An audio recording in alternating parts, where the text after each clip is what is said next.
Disclaimer कुछ आज है होने वाला, कुछ आज है होने वाला। রথে জুতো পায়ে উঠে রিলস, গ্রেফতার কন্টেন্ট ক্রিয়েটার। मायला तेरा तो गेम बजाना पड़े। শর্ত সাপেক্ষে মিলল জামিন, সপ্তাহে একদিন থানায় হাজিরা এবং রোজ মন্দিরের সামনের রাস্তা পরিষ্কার করতে হবে। নজির সৃষ্টিকারী জামিনের শর্ত আদালতের বলা যায়। ঘটনা কালনা মহকুমা আদালতের। সেখানে অভিযুক্ত কন্টেন্ট ক্রিয়েটর বাবুলাল শেখকে নির্দিষ্ট অভিযোগের ভিত্তিতে নির্দিষ্ট ধারায় গ্রেফতার করে পেশ করেছিল নাদনঘাট থানার পুলিশ। বাবুলাল শেখ কালনার সিদ্ধেপাড়া এলাকার বাসিন্দা। পুলিশ সূত্রে জানা গেছে, এই বাবুলাল শেখ নাদনঘাট থানার অন্তর্গত পথের সাথী এলাকায় মন্দিরের বাইরে রাখা একটি সুসজ্জিত রথে জুতো পায়ে উঠে ভিডিও তৈরি করেন। সোশ্যাল মিডিয়ায় ভাইরাল হওয়ার নেশাতে জুতো পরেই রথে উঠে দেদার নিচে ভিডিও করেছিল এই বাবুলাল শেখ। পরে সেই ভিডিও নিজের ফেসবুক অ্যাকাউন্টে প্রকাশ করা হলে তা দ্রুত ছড়িয়ে পড়ে। ভিডিওটি সামনে আসতেই স্থানীয় বাসিন্দা ও ভক্তদের একাংশের মধ্যে প্রবল ক্ষোভের সৃষ্টি হয়।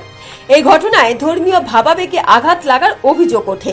26শে জুলাই রাত্রে রথ কমিটির পক্ষ থেকে জিতেন বিশ্বাস নাদনঘাট থানায় লিখিত অভিযোগ দায়ের করেন। অভিযোগে ধর্মীয় ভাবাবেগে আঘাত হানার বিষয়টি উল্লেখ করা হয়। সেই অভিযোগের ভিত্তিতেই নাদনঘাট থানার পুলিশ বাবুলাল শেখকে গ্রেফতার করে। 28শে জুলাই ধৃত বাবুলালকে নির্দিষ্ট ধারায় মামলা রুজু করে কালনা মহকুমা আদালতে পেশ করে নাদনঘাট থানার পুলিশ। আদালতে নিয়ে যাওয়ার সময় অবশ্য বাবুলাল শেখ দাবি করেন যে রথে জুতো পরে ওঠা তার উচিত হয়নি এবং সেই বিষয়ে তার কোনো ধারণাও ছিল না। বিষয়টি তিনি আগে জানতেন না এবং নিজের কাজের জন্য তিনি অনুতপ্ত। ভবিষ্যতে এমন ভুল আর কখনো করবেন না বলে কান ধরে হাত জোর করে ক্ষমা চান। এমনকি তিনি তার ফেসবুক পেজে লিখিতভাবেও ক্ষমা চান। আপনি কেন রথের উপর নাচানাচি করেছেন জুতো পরে? আপনি কি জানতেন না? না, আমি জানতাম না। কি জানতেন না? জানতাম না যে রথ কত মানে আমাদের একটা বুকিং ছিল ফেসবুকে, আমি জানতাম না। হ্যাঁ হ্যাঁ, আমি সকলের কাছে ক্ষমা প্রার্থী। হ্যাঁ। সকলে আমাকে ক্ষমা করে দিন।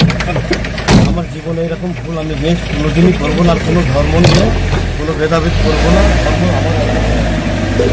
গ্রেপ্তার বাবুলালকে কালনা মহকুমা আদালতে পেশ করা হলে মামলার শুনানি শেষে কালনা আদালতের এসিজেএম শর্ত সাপেক্ষে বাবুলালের জামিন মঞ্জুর করেন। আদালত নির্দেশ দেয়, তদন্ত শেষ না হওয়া পর্যন্ত, অর্থাৎ যতদিন না পুলিশ চার্জশিট দিচ্ছে ততদিন অভিযুক্তকে প্রতিদিন মন্দিরের সংলগ্ন চারপাশ ও সামনের রাস্তা ঝাঁট দিয়ে পরিষ্কার রাখতে হবে। এছাড়াও প্রতি সপ্তাহে নির্দিষ্ট একদিন তদন্তকারী অফিসারের কাছে উপস্থিত থেকে তদন্তে সহযোগিতা করতে হবে।